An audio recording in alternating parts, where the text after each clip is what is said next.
اور جب کسی کام کا پختہ ارادہ کر لو تو اللہ پر بھروسہ رکھو، بے شک اللہ بھروسہ رکھنے والوں کو دوست رکھتا ہے۔ اگر اللہ تمہارا مددگار ہے تو تم پر کوئی غالب نہیں آ سکتا، اور اگر وہ تمہیں چھوڑ دے تو پھر کون ہے اس کے بعد تمہاری مدد کرے۔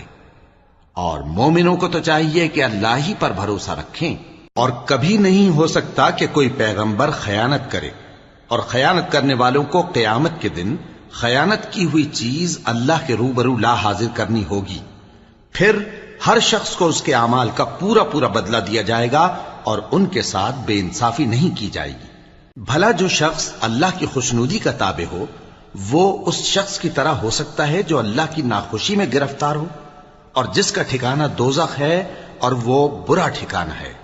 سب لوگوں کی اللہ کے ہاں مختلف درجے ہیں، اور اللہ ان کے سب اعمال دیکھ رہا ہے۔ اللہ نے مومنوں پر